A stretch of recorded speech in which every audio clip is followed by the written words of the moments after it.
Hey guys, tonight we journey into a world you think you know. But trust me, you don't, because tonight's story isn't about knights in shining armor, castles with banners fluttering, or even the plagues that wiped out half of Europe. No, tonight we're stepping into the hidden, unspoken, and utterly inconvenient side of medieval life, one that half the population had to endure every single month. And yet, it was almost never written down. We're talking about how medieval women dealt with their periods without pads, without tampons, and definitely without the comfort of chocolate ice cream and heating pads. Before we dive in, I'll ask you the usual small favor. If you enjoy these long, sleepy journeys into history, give the video a like and subscribe, but only if it feels right to you. And in the comments, tell me what time it is where you're watching from. Midnight in Paris? 3 a.m. in New York? Or maybe it's the middle of the afternoon and you're just here for a nap. I always love seeing how far these strange little history tales travel. Now, dim the lights. Maybe turn on a fan for that soft background hum. Pull up your blanket, settle into whatever half-comfortable position your mattress allows. Let's slip together into tonight's story, because here's the truth. Medieval life was hard enough without the monthly visit of what some texts politely called the flowers, and others bluntly called the curse. Imagine living in a drafty hut, no plumbing, no soap, no private space, and then add cramps, blood, and the risk of public shame on top of it. For women in the Middle Ages, menstruation wasn't just a biological fact. It was a trial, a reminder of social inequality, and a source of superstition. There were no Kotex commercials, no discreet packaging, no whispered trip to the pharmacy. Instead, there were rough cloth rags, sometimes wool, sometimes linen if you were lucky. Poorer women, they often used nothing at all, letting blood flow onto their undergarments or directly onto their clothes. That's where we get the old phrase, on the rag. It was literally true. And those rags weren't washed with care in hot water and detergent. They were scrubbed by hand in cold, often dirty streams, or boiled in ashes if you had fuel to spare. Hygiene wasn't a priority, survival was. But more than just the physical inconvenience, periods in the Middle Ages carried heavy symbolism. Medieval medicine, built on the teachings of Hippocrates and Galen, believed menstruation was a way for women's bodies to purge excess humors. Too much black bile, out it comes. Too much blood? Well, good news, menstruation balanced it. The downside of this belief? If a woman's period was irregular, she wasn't just seen as unlucky. She was suspected of sickness, infertility, or even being cursed. Sometimes, if she bled too heavily, people whispered that she was being punished by God. Of course, men wrote most of these medical texts. They described menstruation in clinical, almost fearful language, as if women were ticking time bombs of impurity. Religious writers went further. Some claimed menstruating women should avoid church, cooking, or even touching crops, lest they spoil them. One 13th century manual claimed that if a menstruating woman looked directly at a mirror, it would cloud. If she touched a newborn, it would sicken. If she entered a vineyard, the grapes would wither. And so, medieval women didn't just bleed in secret, they carried the weight of suspicion, shame, and social isolation. Tonight's journey is about imagining yourself there, waking up in a straw bed, hearing the church bells toll, realizing your monthly cycle has arrived, and knowing that for the next week, you'll have to navigate life without comfort, without privacy, and under the watchful eyes of superstition. So let's begin. Tonight's journey, how medieval women dealt with periods without pads. You open your eyes. The first sensation is discomfort. Always discomfort. The straw-stuffed mattress beneath you pokes through the rough sackcloth, leaving little scratches along your skin. It smells faintly of mildew, old sweat, and livestock, because of course, Livestock sometimes share the same roof. The single wool blanket draped over you is heavy, greasy with years of use, and sticky with the faint residue of lanolin that never fully washed out. It keeps out the worst of the night chill, but it traps the smell of everything you've ever done beneath it. The air is thick and stale.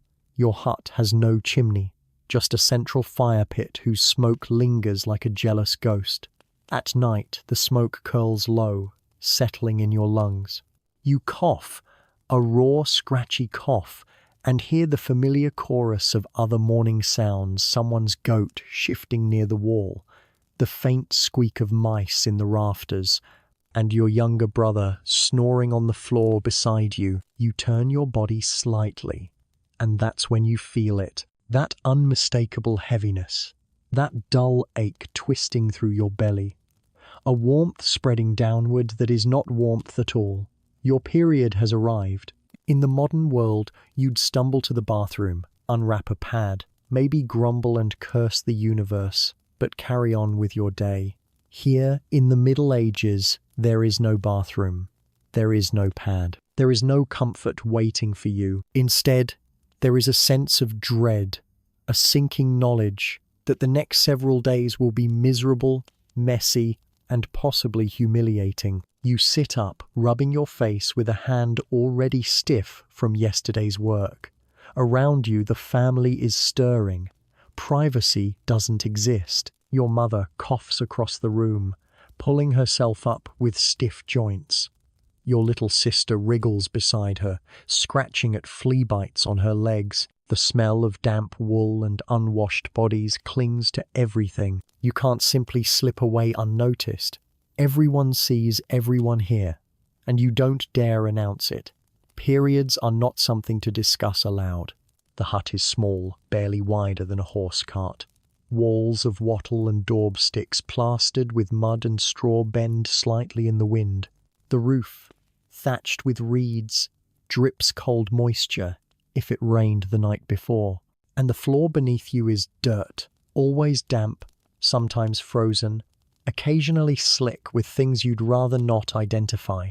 You shift your legs, feeling the slow seep into the rough linen under tunic you wear to bed. It's beginning already. You rise carefully, clutching your cloak around you. The motion is slow, heavy, as if you're trying not to disturb the fragile balance of your own body. You know that if you move too quickly, you'll feel the unpleasant rush of blood soaking into fabric you can't easily wash. Stepping outside, the chill of the morning hits you like a slap. It's early, and the mist clings low to the ground. The village is just waking, smoke rising from a few hearths, roosters crowing, the distant bark of a dog. The mud under your bare feet is cold and squishy, squeezing between your toes as you walk toward the corner of the hut where water collects in a half-rotten barrel. You splash some on your face, wincing at the sting of cold, and then hesitate. There's no running water to wash yourself properly, no soap. Just cold rainwater, maybe mixed with last night's ash. Your stomach cramps again, deep and sharp, and you breathe through your nose, trying not to let it bend you double. There's no medicine, no ibuprofen, no hot water bottle, just endurance. Always on durance. Back inside, you make your choice. The family's small pile of linen scraps is stored in a chest, left over from worn-out clothes. If you're lucky, you'll find a piece that isn't too stiff, one that hasn't already been used a dozen times. You fold it clumsily, wedge it against yourself, and hope it stays in place beneath your undertunic. There are no pins, no elastic, just fabric against fabric, and the hope that your skirt will hide the inevitable stains. Poorer women sometimes use moss or soft grass as padding, stuffing it into their underclothes. Others, too poor for even that, simply let the blood flow freely, washing what they can in streams when the day's work is done. The discomfort is relentless. The linen is rough. The cramps gnaw like small animals inside you, and every movement reminds you of your body's betrayal. And yet, You have no time to wallow. Work awaits. Always work. Your mother presses a wooden cup into your hands. Thin ale, sour and warm, safer than water. Breakfast is a crust of coarse bread, dark with rye and full of grit from the millstone. You chew it slowly, not because you want to savor it, but because it's hard, and your jaw aches from the effort. Hunger gnaws at your belly, but nausea from the cramps makes each bite a negotiation. You drink the ale and swallow the bread, knowing you'll need the strength for the day, even if it feels like your body is determined to drag you down. Around you, life carries on as though nothing is happening. Your father pulls on his boots, already talking about the day's work in the fields. Your brothers wrestle over a stick. Your mother ties her hair back with a strip of cloth and begins to prepare for chores. No one acknowledges your discomfort, your pain, your private suffering. It isn't cruelty. It's just life. Everyone suffers here. Everyone has their own burden. You stand, adjusting your tunic, pulling your cloak tighter. Already, you feel the linen pads slipping slightly, chafing as you move. There is no good solution, only constant adjustment. You pray silently that it will hold until evening, when you might steal a moment to rinse it in the stream. Outside, the village is alive now. The smith's hammer rings in the distance. Children run barefoot through the mud, laughing. A woman bends over a trough, scrubbing clothes, her arms red with cold water. Chickens scatter underfoot as carts creak past, their wheels sinking into the muck. And you, walking carefully, each step a reminder of your body's cycle, move through it all silently. There is no sympathy here. Menstruation is not illness, not an excuse. If anything, it's another mark against you, a reminder of the weakness men accuse women of, a source of suspicion, even fear. Some whisper that menstrual blood is dangerous, that it can sour wine or spoil bread. Others insist it's unclean, a sign of Eve's curse. You know better, of course. You know it's natural, but knowing doesn't make it easier. As the sun climbs higher, you feel yourself growing more aware of every sensation, the roughness of the cloth between your legs, the heaviness of your skirt brushing against your ankles, the stickiness beginning to form as the linen shifts. You keep your head down, avoiding eyes, praying no one notices. If a stain begins to show, this is morning in the medieval world with your period. No privacy, no comfort, no relief. Just you, your body, and the endless rhythm of life that allows no pause, no rest, no reprieve. And the day has only just begun. The morning drags itself forward, and so must you. Your stomach clenches partly from hunger, partly from the dull cramps twisting deeper with every step. The fire in the center of the hut has burned low, leaving behind only smoke and a few glowing embers. Your mother stirs it with a stick, coaxing life back into it, because without fire there is no breakfast, no warmth, no comfort. But breakfast in this world is not the soft welcome of toasted bread, coffee, or cereal. It is survival food, nothing more. She ladles out a thin gruel barley boiled in yesterday's water, which itself tastes faintly of ash. Sometimes it's called pottage, sometimes just food, because names hardly matter when it's the same every day. If there's luck, a few root vegetables thicken it. If not, it's a grey slurry that fills the belly and nothing else. You squat by the hearth, clutching a wooden bowl, sipping slowly. The warmth spreads through your chest, but the cramps below seem to mock the gesture. Food dulls the hunger, but it does not soothe the ache. Across the room, your brothers gnaw on hard crusts of rye bread, teeth scraping against grit from the millstone, each bite a small gamble against chipping a tooth. Your father gulps down weak ale, because water is rarely safe. Streams carry waste, parasites, and the filth of every upstream neighbor. Ale, even at breakfast, is the safer choice. Children drink it too. The alcohol's so low, it's little more than liquid bread. But you must be careful. Too much ale makes your cramps worse. And there's no word for menstrual bloating in your language. You sip anyway, because thirst doesn't care for explanations. Hygiene comes next, though hygiene is a generous word. There is no soap, no toothbrush, no bathroom, just cold water and whatever nature offers. You step outside, joining the line of women at the stream, skirts bunched, hands red with cold, some wash clothes, beating them against flat stones. Others rinse their faces, the shock of icy water biting them awake. You crouch, lowering your hands into the current. The water bites like winter teeth. You splash your face, rubbing away the film of smoke and sweat. Then, quietly, you take a cloth from under your cloak. It is the rag you used through the night, already stiff with dried blood. You kneel low, pretending to scrub your hands, and dip the rag beneath the surface. The blood fans out in dark clouds, carried quickly away downstream. You do not linger. Everyone knows what you're doing, but no one says it aloud. Period rags are washed in secret, half hidden, though every woman in the village does the same. It is the kind of secret everyone shares and no one acknowledges. The rag is rinsed, wrung out, and tucked back under your cloak to dry against your body. It will be reused again tonight, and tomorrow, and as long as it holds together. There are no bins to throw it away, no cupboards stacked with clean pads. Just the same strip of linen, used again and again until it rots. Sometimes, if rags aren't available, moss is gathered from the woods. Its softness makes it useful, though it is rarely truly clean. Some women use grass, folded and packed into underclothes. The poorest let blood flow freely, staining their skirts, hoping it dries before anyone notices.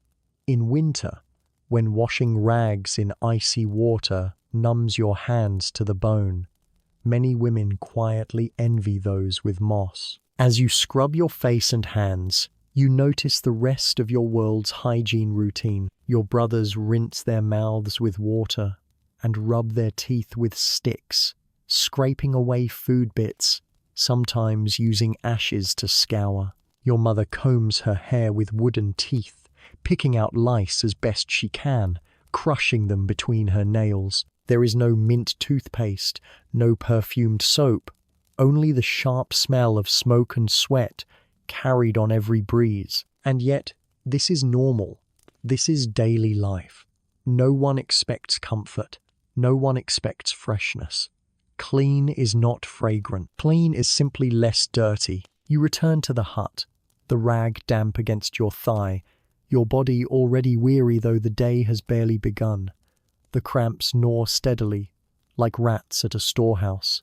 But there is no rest. You are expected to eat, to clean, to work. Period or no period, life continues. Back inside, the fire sputters.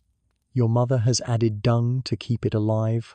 Wood is too precious to burn carelessly. The smoke rises in thick coils, stinging your eyes, but it keeps fleas at bay, or so people believe. You sit beside the warmth, chewing the last of your bread, stomach heavy with gruel, body heavy with pain. This morning, ritual, the food, the washing, the rag, is not something you can skip. To miss it would mean hunger, filth, and greater discomfort later. And so you move through it all silently, patiently, carrying the knowledge that your body's cycle has added an extra layer of hardship onto a life already thick with suffering. The day is young, the work is waiting, and your rags will have to last. Once the thin breakfast is gone and your rag has been rinsed, you face the day dressed in what you always wear, not because you chose it, but because choice doesn't exist here. Your clothing isn't a wardrobe, not a selection of colors or fabrics, but a single lived-in uniform, worn until it frays into threads. Your underlayer is a coarse linen shift, the only garment that touches your skin directly. The fabric is scratchy, stiff with repeated washings in ash and lye, and it rubs against your thighs where the damp menstrual cloth sits folded.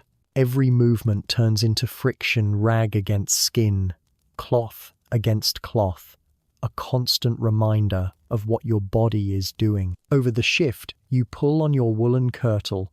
The wool is heavy and warm, but never soft. It traps heat and sweat, especially in summer, and in winter it soaks up dampness like a sponge, leaving you chilled and clammy.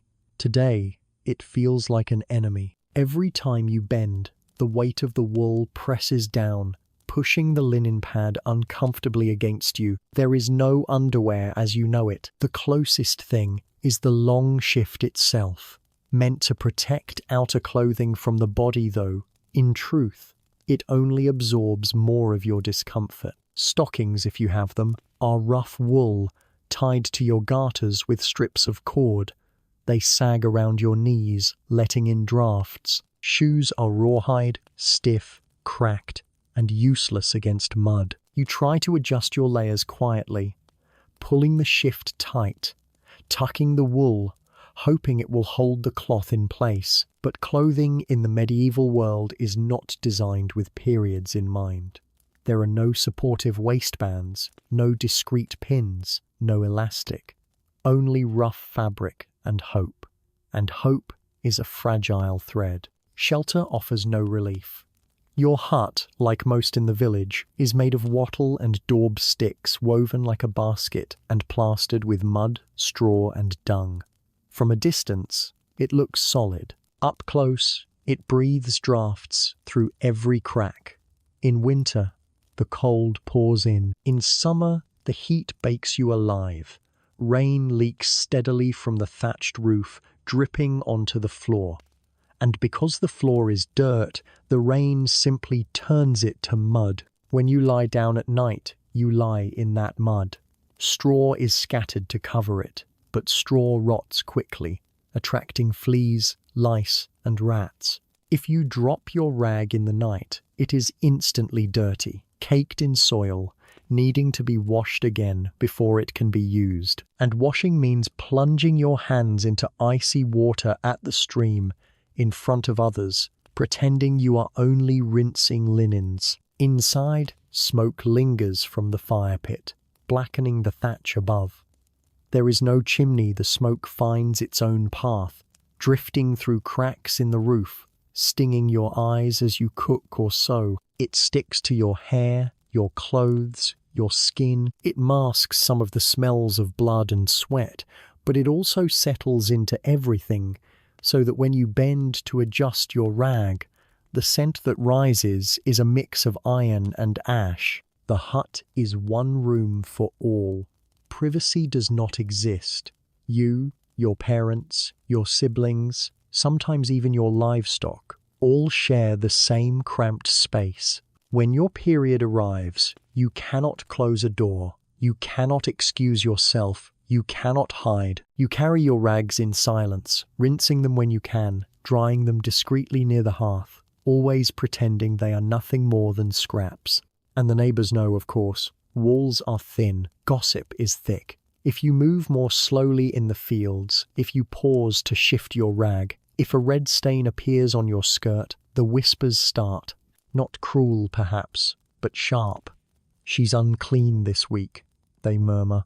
Or worse, "She must have angered God." Menstruation is seen as impurity, a thing that taints whatever it touches. You learn to carry yourself carefully, quietly, pretending that nothing is wrong. Your clothing doesn't help. Wool and linen absorb blood, but they also betray it. A leak spreads quickly, darkening the fabric, leaving a mark that will stay until you scrub it in the stream. And even then, stains cling stubbornly. Everyone knows what those stains mean. There is no discretion, no plastic wrapper to hide in the trash, no scented pad to mask the smell. Just you, your cloth, and whatever your kirtle cannot conceal. Shelter should be a comfort, but instead it is a trap. The hut is small, smoky, crowded, and always alive with pests. Fleas bite at your legs as you sit by the fire. Lice cling to your scalp. Bedbugs live in the straw mattress. And when you bleed, the smell attracts more. Even the family dog sniffs too closely. You swat it away, embarrassed, as if your own body were betraying you to the animals. The richer live differently, of course. In castles and manor houses, women have more clothing, multiple shifts of fine linen, wool dyed with expensive colours, fur-lined cloaks for winter. They too use cloth rags, but theirs are softer, cleaner, sometimes embroidered by servants.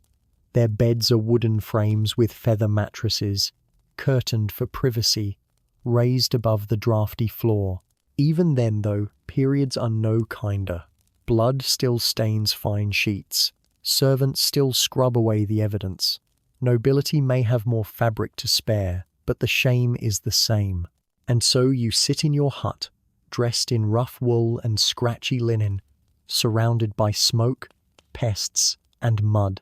The cramps twist harder, and you shift on your stool, trying to find a position where the rag doesn't slip. There isn't one. You are trapped in your own skin, in your own clothing, in your own shelter. The day stretches before you. Outside, the fields wait. Inside, the hut offers no refuge. Your clothes are heavy, your rags unreliable, your home damp and drafty. There is no comfort, no relief, only endurance. Always endurance. The day doesn't pause because your body aches. In the medieval world, work begins with the sunrise and ends only when darkness makes it impossible to continue. Period or no period, you have no excuse, no reprieve. You step into the yard, the air still damp with morning mist, your wool kirtle heavy on your shoulders. The linen rag between your legs shifts again, already damp, and you press your thighs together instinctively, hoping it won't slide completely out of place. Every step is a gamble. Every movement risks a stain. And yet the fields await. The village hums with the same rhythm every morning. Men gathering tools, children scattering after chickens, women pulling buckets toward the well. Survival is a collective effort, and no one can afford to stop. Your father heads toward the strips of land you rent from the Lord, his plough pulled by a stubborn ox. Your brothers follow, carrying spades. You and your mother take baskets, bound for the fields, because weeding, gathering fuel, and tending animals is women's work. The earth is muddy, sucking at your shoes as you trudge across. You crouch low, pulling at weeds with numb fingers, the damp seeping through your skirt. Squatting is worst of all. You feel the warm trickle, the shift of fabric, the ache in your back as the cramps twist harder. There is no way to excuse yourself. You simply carry on, hoping the blood doesn't seep too far. Work is relentless. Some women spin wool as they walk, spindle dangling from their belts, twisting fibers into thread while hauling baskets. Others gather sticks for fuel, bending and straightening with the rhythm of labor. You join in, your hands clumsy with cold, your belly tight with pain. The rag rubs raw against your skin, already chafed, but you ignore it. You must ignore it. Tools are crude. The hoe is little more than iron strapped to wood. The baskets scratch your arms as you carry them. Rope bites into your palms. There are no gloves, no protection. Just skin against rough surfaces until blisters rise. Menstrual cramps don't care about harvests. They come in waves, sudden and sharp, doubling you over, forcing you to pause. But pausing means falling behind. Your mother notices, of course. She works beside you, silent, her own face drawn. She has known this cycle for decades. She knows the pain, the shame, the endless endurance. She doesn't scold, but she doesn't comfort either. Comfort has no place here, only grit. By midday, your back aches, your hands sting, your thighs are damp with blood and sweat. The rag you rinsed in the stream this morning is already heavy, shifting with every step. You can feel it sticking, tugging at your skin, and you know you'll have to rinse it again tonight. Until then, you endure. And work continues. If you're not in the fields, you're grinding grain at the quern, a back-breaking chore that never ends. You kneel beside the heavy stones, turning them again and again, crushing kernels into coarse flour. The motion grinds into your shoulders, your wrists, your spine. Dust fills the air, coating your face, your hair, your lungs. Blood seeps quietly beneath your clothes as you push and turn, push and turn. Children cry in the background, goats bleat, and chickens flap. The world is noise and labor. There is no quiet corner to retreat to, no locked bathroom door where you can breathe through cramps in peace. The hut is crowded, the fields exposed. Privacy does not exist. Even your pain must be public, and danger is constant. Tools break, animals kick, carts overturn. A single slip can crush a hand, snap a bone, end a life. Women work while pregnant, while bleeding, while sick. No one is spared. Your period feels like an inconvenience, but it is only one among many burdens. By afternoon, hunger gnaws again.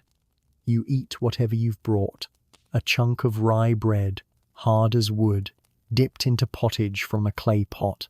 You chew slowly, hoping to stretch it, hoping to ignore the grit between your teeth. You sip thin ale, praying it steadies your body, even as the cramps twist again. And then, back to work. Always back to work. You gather rushes to scatter on the hut floor, knowing they'll soon be damp and crawling with pests. You help herd animals, your rags slipping as you jog behind them. The blood feels hotter now, stickier, a constant reminder that your body cares nothing for the tasks at hand. Evenings bring no rest. After the fields, there is spinning, weaving, mending. The fire must be kept alive, water fetched, children soothed. And through it all, the rag chafes, leaks, betrays. You shift often, trying to sit on one hip, then the other to ease the discomfort. It never works. At times, you feel lightheaded. Blood loss combines with poor nutrition, leaving you dizzy. You blink hard, steadying yourself, because fainting is not an option. No one will carry you home. No one will let you rest. If you collapse, you are simply left behind. And so you endure. You endure the mud, the pain, the hunger, the smoke, the cold. You endure the smell of blood that clings faintly, mixing with sweat and wool. You endure the silence of those who know what you're going through but say nothing, because to speak of it would invite shame. Daily labor in the medieval world is brutal for everyone, but for you on these days it becomes almost unbearable. And yet, you bear it. You must. Survival depends on it. When the work finally slows, when the baskets are full and the fields momentarily quiet, your mind drifts toward the weight of belief. Because in the medieval world, your period is not only a private discomfort, it is a public question of purity, faith, and fate. From the pulpit, the priest speaks with authority that stretches into every corner of life. And one of the things he and his books insist upon is that menstrual blood is dangerous, not just inconvenient dangerous. According to Scripture, to bleed is to be unclean. The words of Leviticus echo through sermons. A woman during her monthly flow is impure for 7 days. Anyone who touches her is unclean until evening. Anything she lies on, sits on, or touches becomes unclean. And so, even if no one says it aloud, everyone around you treats you differently when they suspect you are bleeding. You notice the small things: fewer shared cups, fewer embraces, a hesitation in the eyes of neighbors. Menstrual blood is feared as something that spoils. They say it sours milk, withers crops, dims mirrors. That, if a menstruating woman touches iron, it rusts faster. If she walks barefoot across a field, the seeds rot. You know these are stories. You know that blood is only blood. And yet, when the ale turns sour, when the cheese fails to curdle, when the wheat comes up thin, whispers turn toward women like you. Someone must be to blame. And the one bleeding in silence is the easiest target. Religion doesn't just shape superstition, it controls your behavior. During your period, you hesitate to enter the church. Some priests forbid it outright, claiming a woman in her courses insults the sanctity of the altar. Others allow it, but glare as if you've carried in filth on your skin. Communion, sometimes withheld. Confession, sometimes discouraged. It's as if the simple act of being female makes you suspect in the eyes of God's representatives. Superstition reaches further still. Some claim menstrual blood is a poison, that it can cause leprosy if a dog licks it from the ground. Others say it drives men mad if it touches them. A few even whisper it has magical powers, that witches use it in potions, smearing it on doorposts to curse households. In trial records, women accused of witchcraft are sometimes said to have used their own blood for spells. The body's natural cycle becomes evidence of dark dealings. Medicine, too, leans on superstition. Learned men physicians in distant universities write that menstruation is the body's way of expelling excess humors. Too much black bile, too much blood, too much heat. The female body must purge itself monthly or risk illness. To them, periods are not just natural but necessary. If a woman stops bleeding, they fear her body will grow poisoned, her womb inflamed, her mind unsteady. Remedies are prescribed. Hot baths, herbs, even bloodletting from the arm if the womb fails to bleed. And yet, for all this supposed wisdom, the same physicians write things that make you shiver. Some claim that menstrual blood is so corrupt it kills crops, dulls knives, and sickens children. Others insist it can cure disease if used correctly, a contradiction that leaves women trapped between suspicion and exploitation.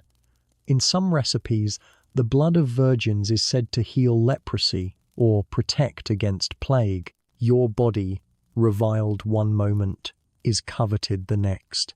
Among common folk, superstition grows like weeds. Women are told not to churn butter during their period, it won't set. Not to bake bread, it will fail to rise. Not to touch infants, they'll fall ill. And so, when you bleed, you move more carefully, avoiding tasks that might draw attention. If bread falls flat, you don't want eyes turning towards you.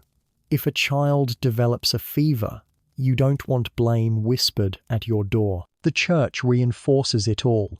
Sermons frame Eve's sin as the reason women bleed, a monthly punishment inherited from the first woman. Pain in childbirth, blood every month. The burden of impurity all presented as God's reminder of female weakness.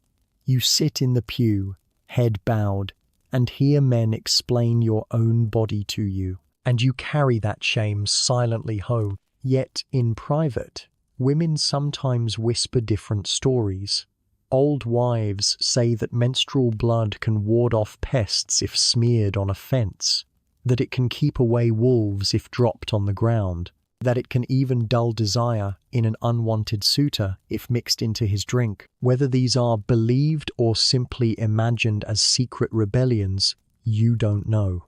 But they hint at a hidden power, a different way of seeing what men call impurity. Still, the weight of belief presses hardest during your days of bleeding.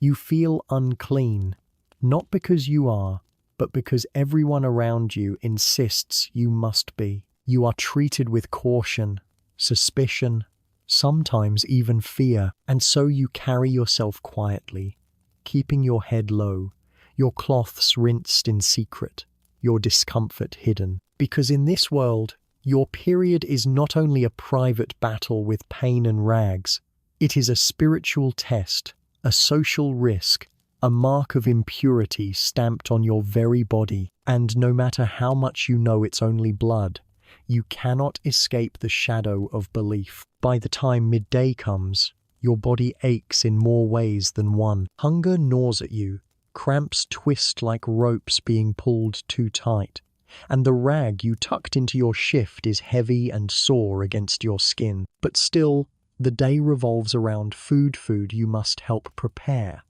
food you must share, food that is never enough. The main meal is called dinner, though it bears little resemblance to what the word means centuries later. You sit on a low stool near the hearth, the smoke curling into your eyes, and watch your mother stir a pot of pottage. It is always pottage, a stew of whatever can be spared. Barley thickens the base, cabbage or leeks swim inside, sometimes beans if luck has been kind. Meat is rare, reserved for feast days, and even then it is often stringy and salted nearly to stone. Today's pot is mostly root vegetables, sliced thin, simmered until soft.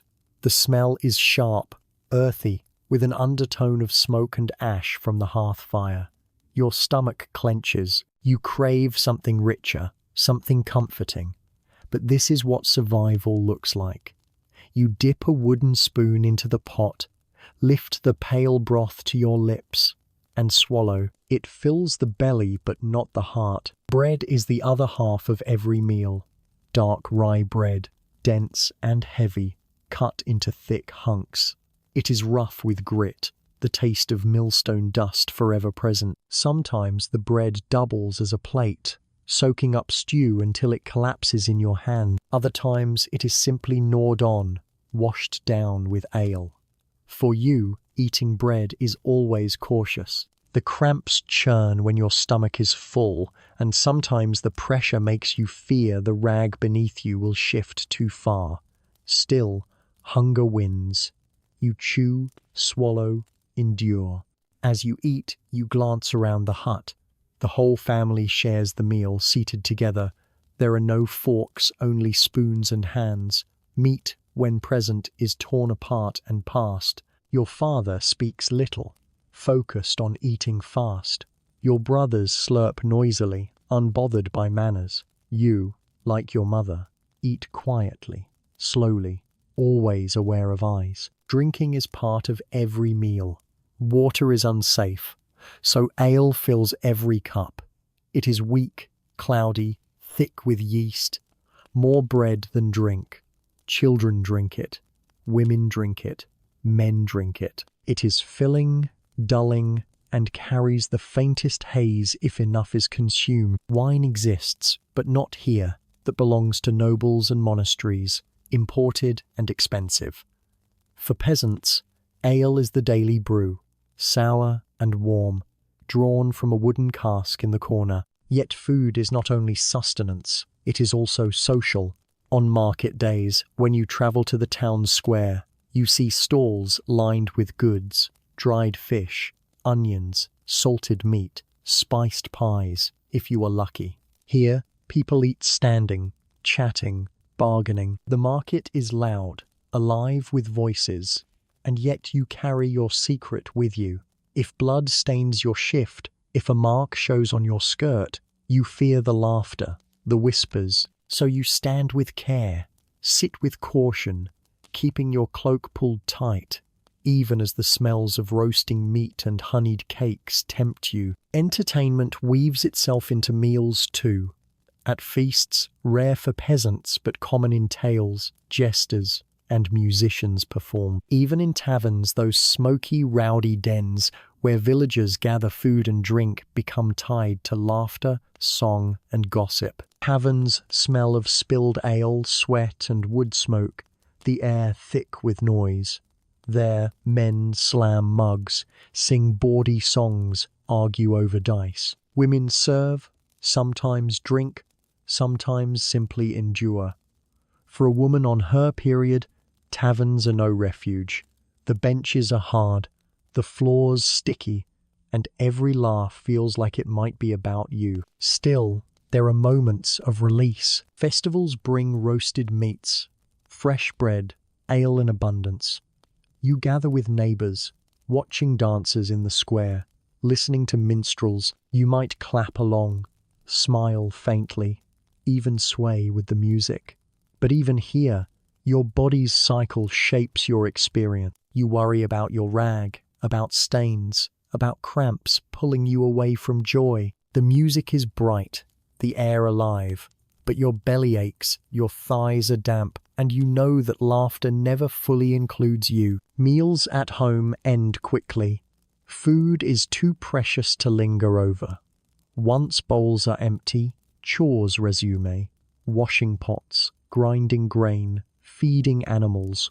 You stand carefully, shifting your rag, praying no one notices the way you press your cloak close around your waist. The smell of smoke and sweat lingers, mixing faintly with the iron tang of blood you hope no one else can detect. And so food, though necessary, is no comfort. It is work. It is survival. It is shared in smoky huts and crowded markets. Entertainment, too, is fragile laughter that doesn't mask your cramps, songs that don't drown out your fear of stain. For others, meals may bring a kind of joy, a moment of escape. For you, in these days, they bring only endurance. You chew, you sip, you smile faintly when others laugh, but always you are aware of the rag beneath you, the constant reminder that even in moments of supposed rest, your body offers no reprieve. By evening, after the fields and the hearth and the endless chores, you feel more than tired. Your body is drained, your belly cramps, and the rag between your legs is sore with dampness. But worse than the discomfort is the shadow that always hangs over life here, the constant presence of illness, the constant awareness of death. Sickness is everywhere in the medieval world. Children cough with lungs full of phlegm. Old men wheeze through winters that their bodies cannot endure. Fevers rise suddenly, rashes spread, coughs turn to silence. There are no hospitals as you know them, no doctors you can trust to cure you. There are healers, yes, wise women, midwives, monks with herbs, but medicine is closer to guesswork than science. When your period comes, it is framed not as health, but as risk. Heavy bleeding, they call it a punishment from God, or a sign that your womb is diseased. Too little bleeding, they call it dangerous too, a blockage that poisons your body. Every cycle becomes a judgment. If you faint from blood loss, it is not understood as anemia, but as a spiritual imbalance. If you bleed irregularly, you are suspected of being cursed, or worse, dabbling in witchcraft. Herbs are the closest thing to relief. Women chew parsley or sip teas of mugwort and fennel, hoping to ease cramps. Sage is brewed to bring on bleeding if it has been delayed. Yarrow is applied for heavy flow. But all of this is trial and error. Remedies passed by word of mouth, often whispered from mother to daughter. Some help a little, some do nothing, some make things worse. Midwives carry their own knowledge, half practical, half mystical. They know that warm compresses ease pain, that certain teas soothe, that rest helps when rest is possible. But they also chant prayers, mutter charms, and trace crosses over bellies. Medicine and magic are woven together, indistinguishable. A charm might be stitched into your clothing. A prayer might be whispered into your ear. Healing is never certain, and superstition clings to every cure. And then there are the doctors, if you are wealthy enough to see one. Learned men in long robes, schooled in Latin texts. They speak of humours and balance. They prescribe bloodletting, cutting a vein to release what they think your body holds in excess. Imagine, you bleed every month, sometimes heavily, sometimes painfully, and yet a physician may tell you your health requires more blood to be drained from your arm. They hold up their leeches, wriggling in glass jars, and say this is healing. You submit because what else can you do? Their authority is unquestioned, even when it hurts more than it helps. Infections are constant threats. Washing rags in cold, dirty water means bacteria thrive, though no one knows the word for it. Cuts from childbirth or rough linens turn septic, and women sicken. The smell of blood lingers, and flies gather, carrying unseen dangers. Fevers follow, and death is never far. Death is always close. You see it in children buried before they learn to speak, in women who die giving birth, in neighbors lost to plagues that sweep through villages like fire through dry straw. You live with the knowledge that tomorrow is not promised. A scratch, a cough, a fever, any can be fatal. And so, when you bleed each month, you cannot help but fear. What if it doesn't stop? What if the flow grows heavier, draining your strength until you collapse? What if you faint at the well, or in the field, or during Mass, and people whisper that it is a curse? What if this ordinary, natural cycle tips suddenly into danger? Religion offers little comfort. Priests remind you that suffering is the lot of women, punishment for Eve's sin. They say pain is holy, that endurance earns you a place in heaven. But when the cramps double you over, when the bleeding soaks through cloth, when weakness makes you dizzy, the holiness feels far away. What you feel is only fear. Some whisper of darker remedies. Witches, they say, can ease bleeding or worsen it. A woman might give you a salve that quiets your pain, but if she is seen, if anyone suspects, both of you could be accused of sorcery. Midwives, too, walk that line, respected for their skills, feared for their knowledge. Too much success, too many cures, and suddenly healing looks suspicious. The line between medicine and danger is thin. A herbal tea may calm your cramps, or it may poison you. A priest's blessing may comfort, or it may mark you as suspect if you seek too much help. You live in constant uncertainty, balancing remedies and risks, whispers and rules. Every cycle is not only blood and discomfort, but also anxiety. You wonder if this month it will be heavier, if this month you will fall ill. You wonder if your body will betray you in ways you cannot recover from. You wonder if the rag you wash in the stream will infect you slowly, if the cramps are ordinary or a warning. In a world without knowledge, every twinge feels dangerous, every fever a sentence. Illness is not an interruption here.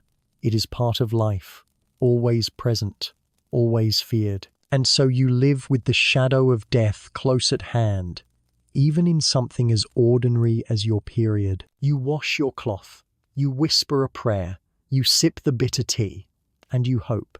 Hope that this month you will endure, hope that the pain will pass, hope that death, hovering at the edge of every medieval life, will wait another day. Evening falls, and you return to the hut, body heavy with weariness.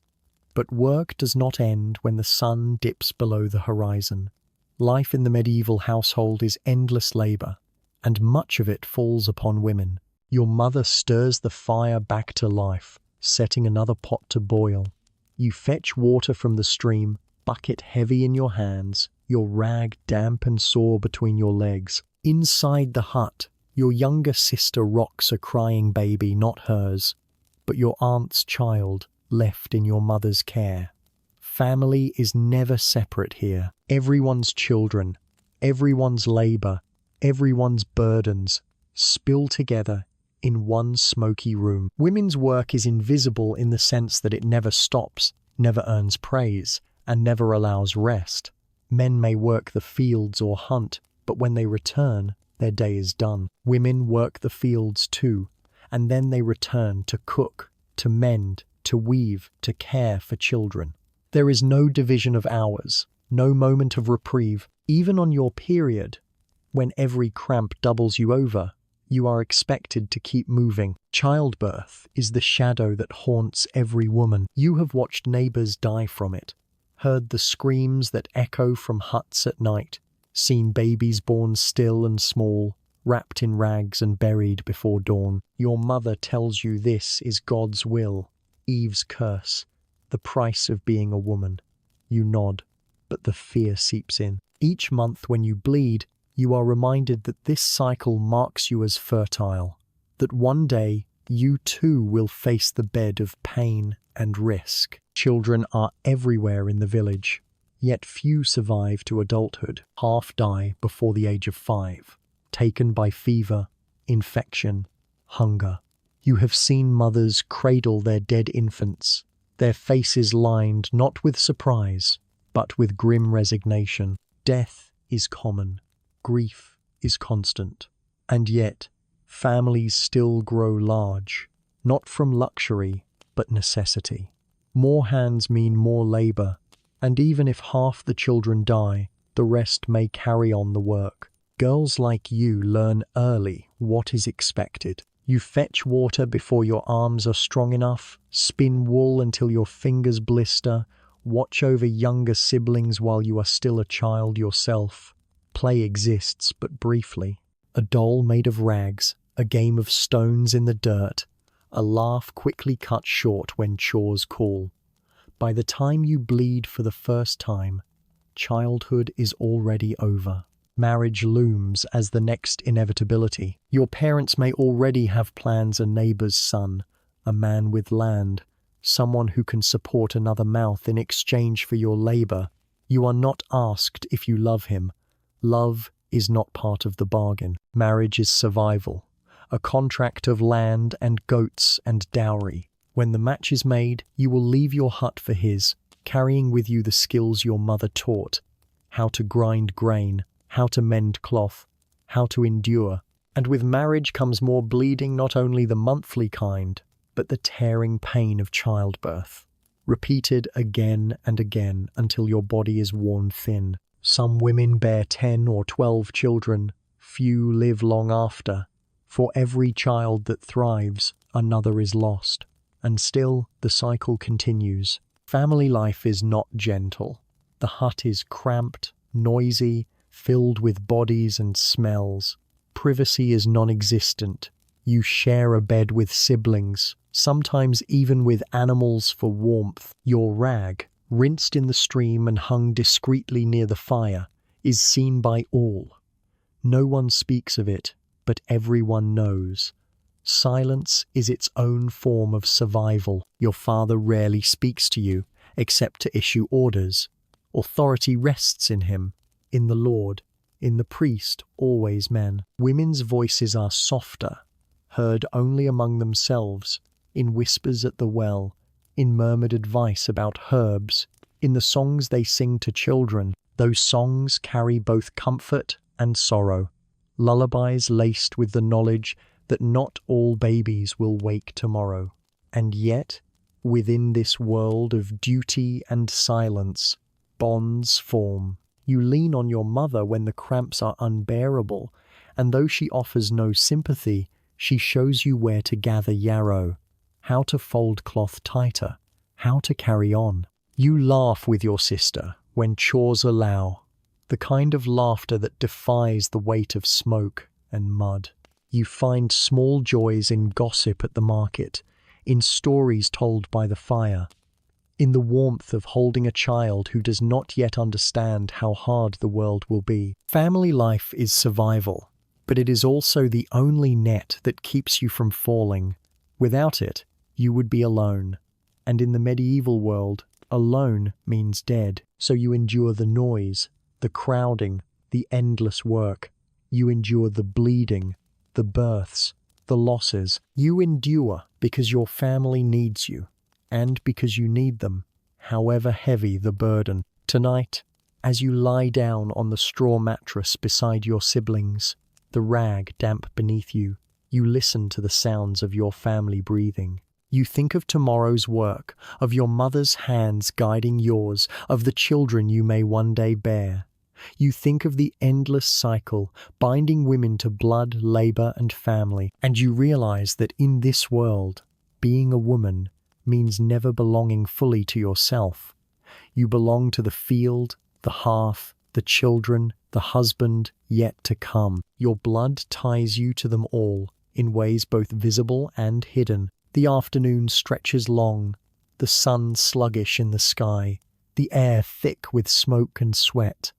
Your body aches from morning labor, your rag is heavy, and the cramps throb with every bend of your back.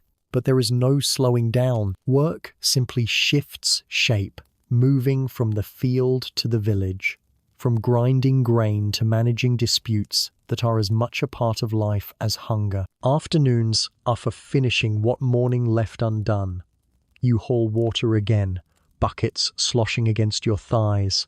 The rag between your legs rubs raw, but you clench your jaw and keep walking. At the well, you hear the hiss of whispered arguments. One woman accusing another of letting her chickens wander into her garden. Another muttering that her neighbor's cow trampled her beans. Voices rise, hands fly, and soon the priest will be asked to settle it. Or worse, the Lord's steward. Justice in this world is rarely kind. Fines fall hard on the poor, punishments harsher still. A man caught stealing bread might be whipped at the market post, or lose an ear to the knife. A woman accused of gossip too sharp, too loud might face public shame, scolded with words that burn longer than the lash. And if the rumor spreads that a woman's bleeding has cursed the crops, even her monthly cycle can become grounds for suspicion. You've seen conflicts flare like fire from nothing. A loaf missing, a fence knocked down, a child hurt in play. Words turn to blows. Men grab sticks, women pull hair, children scatter. There is no court in the way you imagine centuries later. The court is the square, the crowd, the swift judgment of whoever holds the most power that day. And women carry more risk than men. A man may strike another and call it honor. A woman accused of wrongdoing is called sinful, dangerous, unnatural. The same act, a sharp word, a defiant gesture weighs heavier on female shoulders. You learn quickly to walk small, to nod, to agree. But even then, suspicion lingers. This afternoon, your mother sends you to gather wood. You move through the narrow lanes of the village, past huts slumping under their thatch, past children tossing stones in the dirt. You see the constable pacing with his staff, eyes sharp, ready to catch anyone breaking the peace. You keep your head low. If he suspects you of loitering, he'll scold. If he notices your awkward gait, the way you walk carefully, trying not to let the rag slip, he may smirk and whisper to others. Menstruation is never spoken openly, but it is always noticed. Sometimes punishment is meant to humiliate. A thief may be forced to stand in the square wearing a heavy stone around his neck. A quarrelsome woman might be locked into the scold's bridle, an iron muzzle meant to silence her tongue. You've seen it once, the metal frame clamped over a woman's face as she wept. The villagers laughed. You didn't. You thought only of how quickly her crime might have been yours, a word too sharp, a complaint spoken too loud. Social conflicts run deeper than punishment. They simmer in the unspoken resentments between families, in the gossip at the well, in the looks exchanged during Mass. If your rag stains your skirt, if blood marks the bench where you sat, neighbors will talk. They will say you are careless, unclean. They will whisper that God is displeased, and though every woman bleeds, somehow each one pretends the others do not. Silence keeps the peace, or at least the illusion of it. The fields are not free of conflict either. Lords demand more labor, more taxes, more grain. If a family cannot meet the quota, the steward takes what little remains. Arguments break out, but resistance is rare. To resist is to risk whipping, prison, or worse. You work, even when you bleed, because to refuse is unthinkable. Hunger and punishment loom larger than cramps. By late afternoon, fatigue presses down like a weight. You pause in the shadow of a wall, shifting your rag, wiping sweat from your brow. Your stomach growls, but there will be no food until evening. Around you, the village buzzes with tension arguments about land, debts, marriages, livestock. The sound of raised voices is as common as birdsong. Sometimes disputes turn violent. Knives flash in taverns. Fists fly in the fields. You've seen men dragged bleeding through the mud, their wives following, pleading for mercy. You've heard of women accused of witchcraft, dragged before crowds, their bleeding bodies twisted into proof of sin.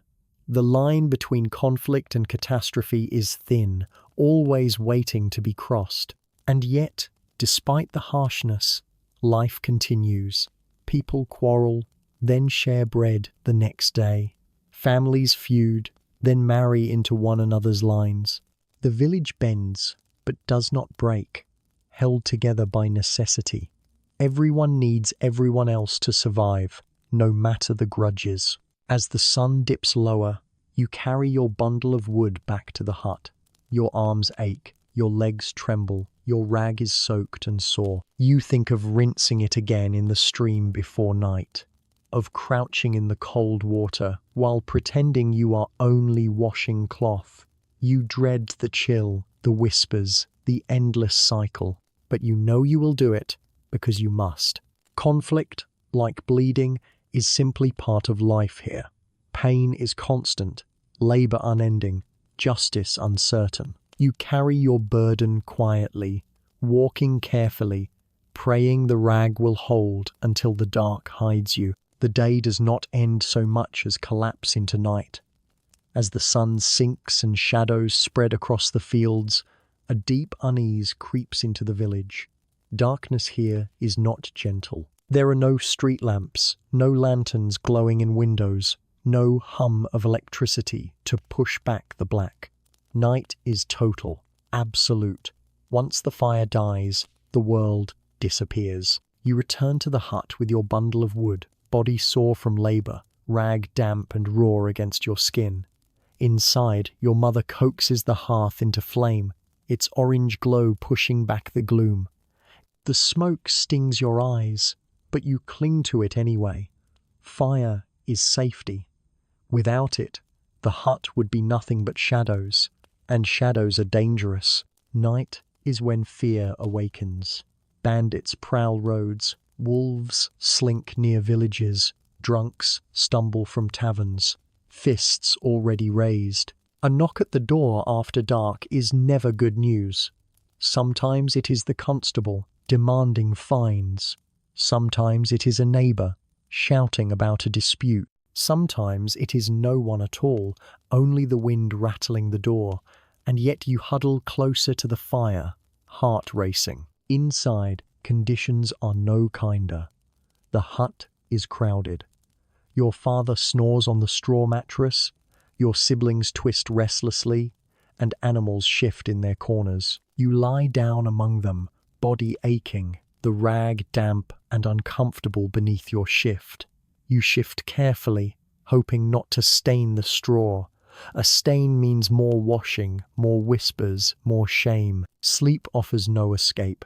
The night air is cold, the blanket greasy and heavy, the straw alive with fleas. You scratch until your skin burns. Lice creep across your scalp. Rats rustle in the corners, searching for scraps.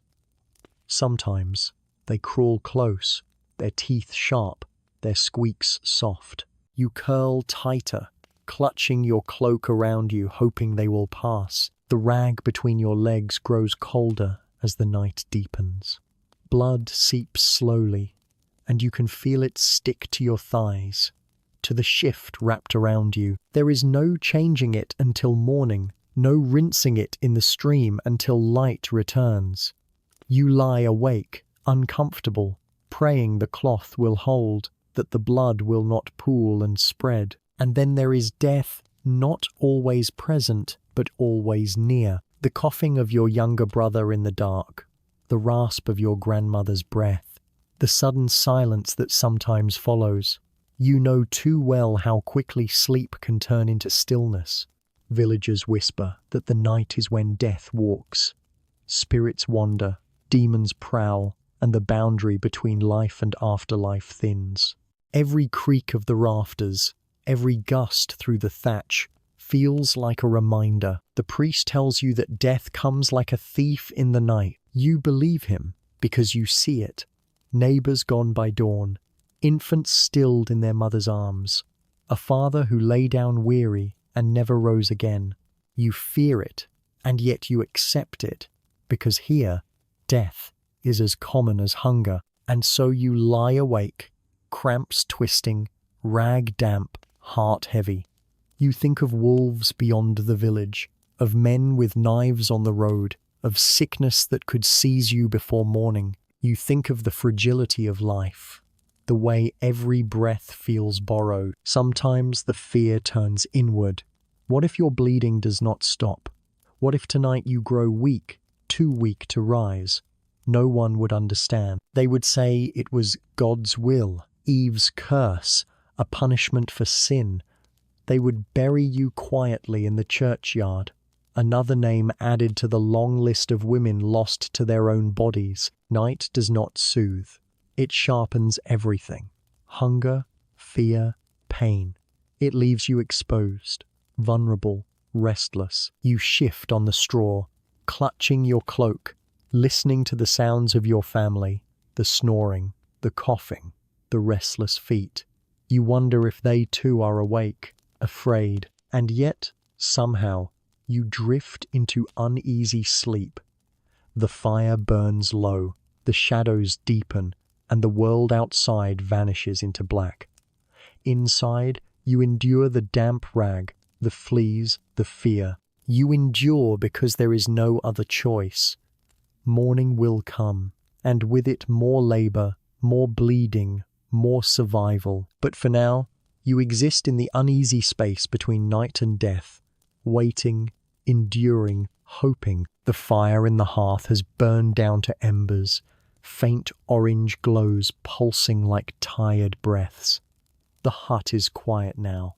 Even the rats have retreated, bellies full, paws silent. You lie still on the straw mattress, body stiff, rag damp, head heavy. The day is done. It has been a day of labor, of endurance, of silence. You woke to cramps and discomfort, rinsed your cloth in the cold stream, carried water, bent your back in the fields, ate your bread and pottage in the smoke of the hearth. You endured the stares, the whispers, the weight of superstition. You carried your body through every task, through every moment of shame and pain. And now, at last, you are still. This is life for medieval women during their periods, not a pause, not a time of rest, but simply another burden layered on top of all the others. The rag beneath you is rough, the pain is sharp, the world is suspicious, and yet life continues. It always continues. Think of what you've seen on this journey: the smoky hut, the damp earth floors, the rough wall curtains and scratchy linen shifts. Think of the food, the endless bread, the grey pottage, the sour ale. Think of the work grinding grain, hauling wood, tending children, enduring disputes. And think of the beliefs, the superstitions, the sermons that painted women's blood as a curse, a punishment, a source of danger. It is a world of hardship, of small comforts, of endless survival. A world where privacy does not exist, where family is both a burden and a lifeline, where every cycle reminds you of the fragility of your body and the strength required to endure it. But now, here in the quiet of night, we can let go of the weight. We can soften the images, let them drift like smoke from the dying fire. The rough straw bed melts away. The damp rag is no longer pressing against you. The smell of smoke and sweat fades. What remains is only the memory of endurance and the comfort that you do not live there, because you don't. You live now in a world of clean water, of warm beds, of soft blankets, of light that chases away the dark. You live in a world with medicine, with comfort, with privacy, with choice. You live in a world where the burdens of your body are not shackled to shame and superstition. As you breathe deeply now, let gratitude seep in. Feel the weight of modern comfort wrap around you like the softest cloak. There are no fleas in your mattress, no rats scratching at the corners, no smoke stinging your eyes. There is quiet, there is warmth, there is safety. Let your breath slow, let your body soften into stillness. Let the day's worries fade, knowing that you do not have to wake in a medieval hut, on a straw bed, in a world that mistrusted your body. That was their burden, their struggle. Yours is only to imagine it briefly and then let it go. So tonight, as you drift into sleep, remember, you do not have to wake up in the Middle Ages. You do not have to rinse a rag in a cold stream or hide stains in the market or listen to sermons that call your blood a curse. You can simply rest. The fire dies low. The hut fades away. The voices of the village grow silent. All that remains is your breath, slow and steady, carrying you into sleep. And so tonight, as you close your eyes, remember you don't have to wake up in the Middle Ages. Sleep well.